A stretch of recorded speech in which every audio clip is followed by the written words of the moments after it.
I will tell a story on the plane from London to Gibraltar. Again, exhausted, no sleep whatsoever. Been walking 24 miles in shitty shoes, in pain, exhausted. Get on this plane. I look, and I'm supposed to have the window, right? You look down at your ticket, you're like, God damn, hell yeah, I got A or F, right? A or F, those are the windows. I had F. So I'm like, hell yeah, I got this young window. I got a little 4-hour flight to Gibraltar. I'm about to crash, B. I'm about to crash. I look over, there's this big fat English dude in my seat. I'm like, he looks over at me with a smile, and I look at him like, what's up? And I don't know, I was just real passive. I just took it. He was looking at me like you don't know you're in my seat and shit. It's one thing, I don't like when people do that shit anyway, right? Like, don't assume I'm not coming for my seat, because we're still on the ground, motherfucker. If we get up in the air and no one's coming for that seat, it's pretty safe to assume that no one's coming for that seat. So you can go ahead and move over, right? Take the whole aisle if you want. But if I'm still on the ground and people are still coming in the plane, don't be in my seat and then look at me like, oh, is this your seat? Well, it ain't your seat. Does your shit say F on it? No, it probably says E, but you're sitting in F because no one wants to sit in E. I feel you. But guess what? That's how the motherfucking chips landed. All right. That F, that's me. So get the F out of F so I could put my ass in there. All right. Because I paid for that seat. All that having been said, I didn't say any of that. I just looked at him. He smiled at me. I was like, hey, how's it going? And I sat right in E like an asshole, because that's the shitty position to put someone in. Maybe that's why people do it. Because what? I'm supposed to tell you, hey, bro, that's my seat. I'm going to need you to raise up because that's my seat. And then I got to sit by you for 5 hours all awkwardly? Like, that's whack. It'd be one thing if you left, but I got to sit next to the dude for 5 hours, the dude who knows that I kicked him out of the seat he was in, which was my seat, but it's awkward. Maybe it's not awkward for a lot of people, but it's awkward for me. So I didn't. I just looked at him. He smiled at me and I smiled at him, and I was like, no, well, all right. This is just how this is playing out. Sat my ass in E and like a good little boy, and just took the shit. So before we even off the ground, this motherfucker's like making all these noises and shit. I'm kind of like side-eyeing him, like, the fuck is this fool having a heart attack? Because I ain't doing CPR on this motherfucker. I'll smash his chest a few times. You know what I'm saying? I'll Hulk smash his chest, but there will be no mouth-to-mouth. So I don't know what to tell you, bro. We ain't doing no mouth-to-mouth up here. So we take off, and it's like his grunts turn into words. So like he's like, fuck you. And then he looks at me and kind of like smiles and does like the head nod. I'm like, oh shit, this motherfucker has Tourette Syndrome. And I'm sorry to laugh at that. I'm not laughing at his misfortune. It's just like my thought process. Of course, up all night in pain, exhausted. And now I'm sitting next to Tourette's, man. You know what I'm saying? No disrespect, right? I'm very lucky. That's some shit you take for granted. I'm very lucky that I get to sit on a plane and I don't have to mumble fuck you to nobody, because my brain doesn't tell me to do that. You know what I mean? That's a real shitty thing for your brain to tell you to do. So it gets, as it progresses, I think he tried it once and then looked over and he's like, all right, well, he's not freaking out. So now I could really let loose. So we're on the plane and he's like looking over to the window and he's like, fuck you, fuck you. And I'm like, well, first of all, like, is this motherfucker talking to me? Like, am I giving him the benefit of the doubt that he has a condition when really he's just telling me, fuck you? Because if he's saying that, like, motherfucker, you're in my seat. Fuck me? Fuck me? But he kept looking over at me and kind of smiling, like, and I started feeling bad for him, right? But again, no sleep, exhausted, in pain. My patience is on the fritz at this point. I got very little of that. And so I'm like, all right, bro, you go ahead and stay over there and make all the noises you want. But, you know, and it was doing the thing. My theory, if you have to sit in the middle seat, both those armrests are yours, right? Because window get window, aisle get aisle. Well, what does middle get? Middle gets fucked for 5 hours. That's what middle gets. So I'm gonna at least give me both those armrests, right? Because if you're on one side, you can lean that way. If you're on the other side, you can lean that way. Me, either way I lean, there's a motherfucker sitting there. So can I get both armrests, please? And that goes for when I'm in the aisle or when I'm in the window. I never use that middle armrest, because that's for homie in the middle seat. It's a courteous thing to do. But this motherfucker didn't share that ideology, right? He was all up on my armrest. Yeah, my armrest. Literally, I mean, technically it was his armrest because he's supposed to be in the middle seat, but he ain't in the middle seat. So now that I'm in your seat, I also get your armrest, bro. You can't have my seat and your armrest. It don't work that way. It damn sure don't work that way. So I was getting mad irritated. I was like, after a while, I was like shoving his arm off and putting my arm there, because I started getting a little claustrophobic. Again, I can't illustrate enough how exhausted I was. I was just in a no bullshit mood. I'm like shoving his arm off, and then he ordered food and he's like crunching his goddamn potato chips all loud. And then it would take me a long time to explain how upsetting this whole episode was, because this motherfucker's just filthy. He's just like, there's crumbs and shit all over the place. And I can deal with the Tourette's, right? Because I have empathy, right? But all this other shit, you being all up in my seat, that's strike one.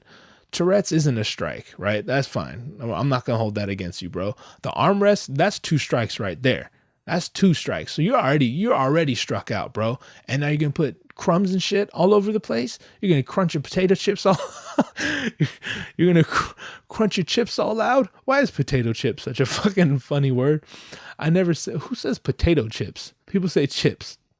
Oh man, that genuinely made me laugh. So he's crunching his chips all loud and eating his sandwich. Oh, and this motherfucker, so they give you the sandwich and they have a little pack of mayonnaise. This fool ate his sandwich and then took the mayonnaise out, opened it, and was spreading it on his finger and licking his finger, and then putting the mayonnaise back on his finger and licking his finger. Like, that's just disgusting, B. I like mayonnaise personally. It's not the mayo that bothers me. It's the fact that you're licking shit off your fingers and you're literally sitting an inch away from me in my seat. All that shit was adding up real fast. And then I swear to God, this is real. And I'm going to wrap this up soon because I got to get the fuck out of here. I got to go on another plane. Hopefully not next to this motherfucker. But his shirt lifted up a little bit on his sleeve. And I look at this motherfucker's wrists, and it looked like leprosy. Like there was like hella dry skin and just all flakiness and then red. And I'm just looking at it like, God, does this motherfucker have the plague? Like what? Who am I sitting next to?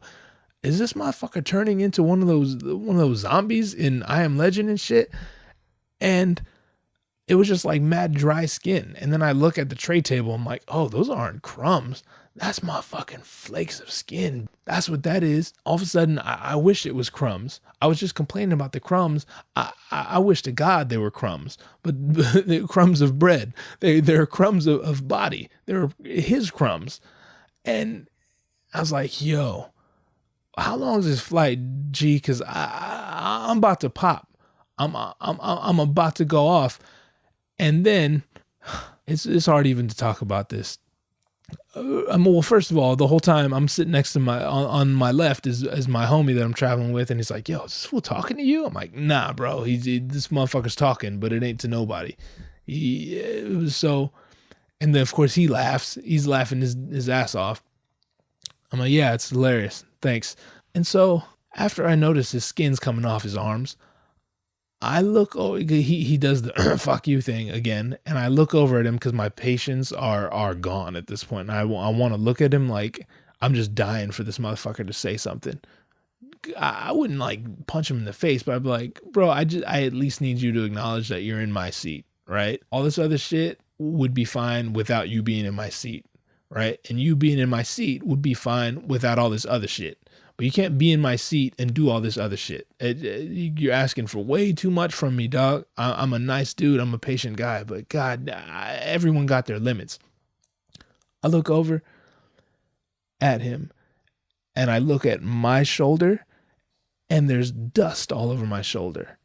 I'm like, what the fuck is on my shoulder? And I look up and it's a trail of his dead skin that went from the back of his neck onto his shoulder, down his arm, up my arm, and landed on my shoulder. And I'm not talking about a few pieces. I'm talking like it looks like someone took a box of skin and just dumped it on my shoulder. And you know that point when you're either going to freak the fuck out or do nothing? It's one extreme or the other. At that point, I was going to get arrested. I was going to freak out. I was going to fucking pull the emergency exit and like get everyone sucked out the plane. At that point, I was either going to jail or I was just going to sit there. So I just sat there. That's some real Zen shit. You know, someone, I don't remember who, it was probably a Dalai Lama or some shit. But someone said anyone can meditate in a temple. It takes a real centered person to meditate in a war zone. That's what I chose to do. I meditated in a war zone.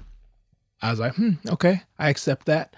I just I brushed my shoulders off on some Jay-Z and I just kept it pushing. I damn sure ain't touched the shit by any, okay. I did it with some attitude. All right. You got to do it with some attitude. I put my hand in my sweater, right? And then I'm literally doing it right now. Like you can see what I'm doing. I put my hand in my sweater up into the shoulder area and kind of like popped it out a bunch of times to make the skin fly off back onto that motherfucker where it belonged, right? And I just did it like while staring at him the whole time. I did it, I gave it like 10 good flicks from the inside and I'm just staring at him and he's not looking at me. I mean, in retrospect, not at the time. At the time I wanted to kill the motherfucker, but in retrospect, I mean, I guess I feel bad for him, right? Like that was a traumatizing experience on my end. But again, I don't have to be that guy. So that's great. I'm winning. He has to be that guy. And I mean, who knows why he was on a plane? Maybe there was a family emergency or some shit. I don't think so, judging by the way the motherfucker was licking mayonnaise off his finger like it was all good in the hood. Like the world just operates that way. Motherfuckers don't just be licking mayonnaise off their fingers in other people's seats using my armrest. Like the world can't function that way. If we were all that way, think of how the world would be. You're out here acting real disrespectful to the process. With that having been said, I just took it. And I'm a better person for it. But if that could never happen again, that would be fantastic. And like I said, I'm about to be on a plane in a couple hours. So I repeat, if that could never happen again, you hear me, universe? If that could never happen again, that would be fantastic.